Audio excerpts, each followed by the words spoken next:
दोस्तों,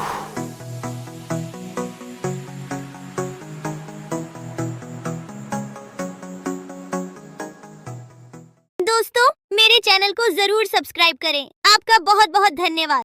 सुंदरबन के जंगल में एक ठग सियार रहता था। वह बहुत ही निकम्मा और कामचोर था। हमेशा इसी जुगाड़ में रहता कि कहीं कोई मुर्गा मिले जिसे मूर्ख बनाकर उसके साथ ठगी की जाए। एक दिन अरे बंदर भाई, कल रात में मैंने आपको सपने में देखा।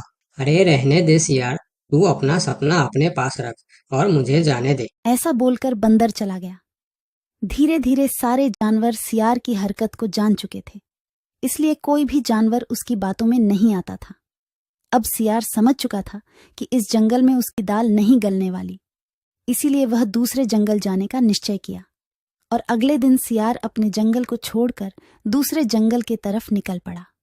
दूसरी जंगल में पहुंचते ही दिन भर जंगल का जायजा लिया और शाम होते ही एक गधे को देख उसके पास गया और रुककर बोला, गधे भाई, मैं इस जंगल में नया आया हूँ और शाम भी ढल चुकी है। क्या मुझे एक रात रुकने के लिए आपके पास शरण दे सकते हो? हाँ हाँ, क्यों नहीं। अभी तो तुम इस जंगल में नए हो और हमारे लिए मेहमान हो, और मेहमान तो भगवान के समान होते हैं। ऐसे कहते हुए गधे ने सियार को अपने पास रोक लिया और उसे सम्मान के साथ भोजन कराया। भोजन करने के बाद दोनों आपस में बातें करने लगे। सियार ने गधे से बोला, अरे गधा भाई, इस जंगल में पीपल के पेड़ के पास एक तालाब है, जानते हो उसके बारे में? हाँ हाँ, पीपल के पास एक तालाब है। वह तालाब कीचड़ से भरा पड़ा हुआ है। उसका पानी भी बहुत गंदा हो चुका है।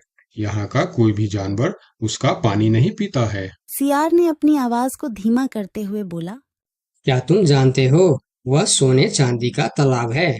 उसके अंदर ढेर सारा सोना और चांदी छुपा है और उस तालाब का मालिक मैं ही हूँ। सियार का बात सुन गधे ने चौंक के बोला, ये तुम क्या बोल रहे हो सियार भाई? तालाब भी कहीं सोने और चांदी का होता है? मैं भी ऐसे ही सोच रहा था। मुझे भी इस तालाब के बारे में कोई जानकारी नहीं था, लेकिन कुछ ही दिन पहले मेरे पिताजी मरने से पहले सारे संपत्ति मेरे नाम की। उसमें यह तालाब भी है और आज मैं अपनी संपत्ति देखने के लिए ही यहाँ पर आया हूँ। यकीन नहीं होता तो यह थैली में देख लो, जो मैंने अभी इस तालाब से निकाला है। सोने के गहने निकालकर गधे को दिखाया, जो उसे ठगने के लिए उसने अपने साथ लेकर आया था।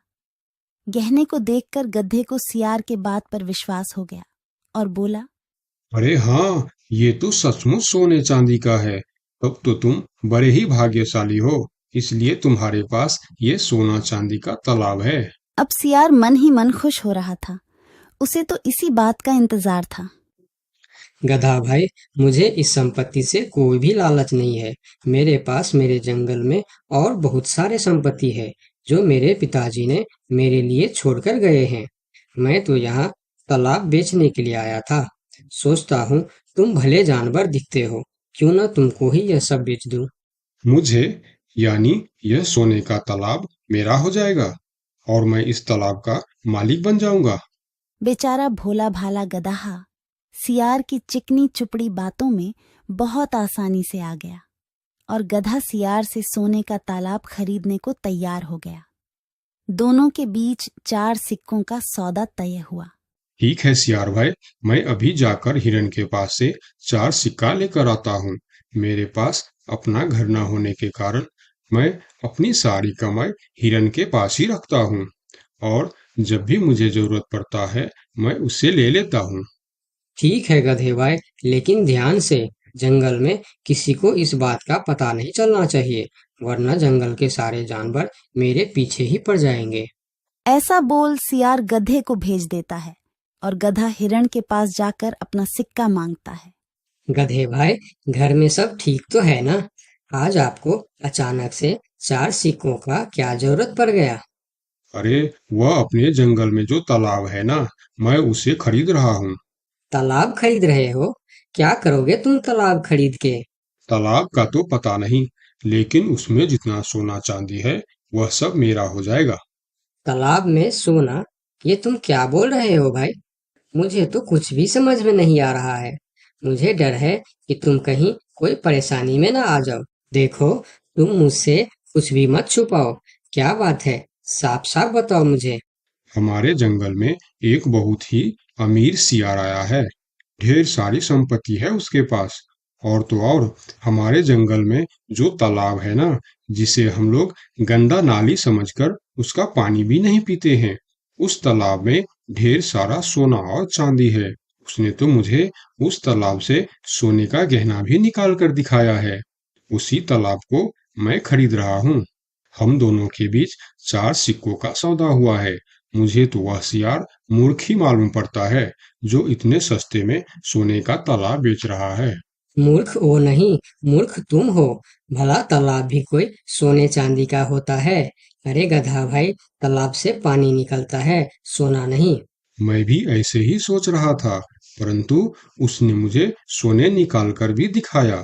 गधे भाई, मुझे वह कोई ठग मालूम पड़ रहा है, जो तुम्हारे आंखों में धूल झोंक कर तुम्हें झांसा दे रहा है। मैं एक तरकीब बताता हूँ, जिसे दूध का दूध और पानी का पानी हो जाएगा। कौन सा तरकीब हिरन भाई? तुम ऐसा करो, उस सियार से बोलो कि मेरा हिरन भाई ने कहा है कि लिखा पढ़ी होगा तभी मैं उसे 4 सिक्का दूंगा, और अगर बिना लिखा पढ़ी से ही काम हो जाता है तो मैं सिर्फ एक ही सिक्का दूंगा। अगर वह तालाब सच में सोने की है तो वह लिखा पढ़ी जरूर करेगा, नहीं तो वह एक सिक्के में ही मान जाएगा। हिरण की बात सुनकर गधा हाँ में सिर हिलाया और सिक्का लेकर सियार के पास पहुंचता। सियार भी गधे के आने के इंतजार में उतावला हो रहा था। गधा पहुंचते ही सियार से बोला, सियार भाई, मेरा हिरन भाई ने कहा है, यदि आप लिखा पढ़ी के लिए तैयार हो तो मैं आपको 4 सिक्का दूंगा, वरना बिना लिखा पढ़ी के आप एक सिक्का ले लो और मुझे यह तालाब दे दो। सियार ठग किसी तरह से जल्दी करके सिक्का लेकर वहां से जाना चाहता था। वह बोला, अरे गधे भाई, तुम बड़े अच्छे और भले मालूम पड़ रहे हो। तुमसे क्या लिखा पढ़ी कराना। चलो, तुम एक ही सिक्का दे दो। अब गधे को समझने को कुछ बचा ही नहीं था। गधे को समझ में आ गया कि सियार उसको ठगना चाहता है। ठीक है सियार भाई, कोई भी शुभ कार्य करने से पहले मुंह मीठा करना जरूरी होता है। मैं अभी लड्डू लेकर आता हूँ, आप यहीं रुको। गधा जंगल से 2-3 जानवरों को बुला लाया और सियार की जमकर धुनाई कर दी। किसी तरह सियार वहां से जान बचाकर भाग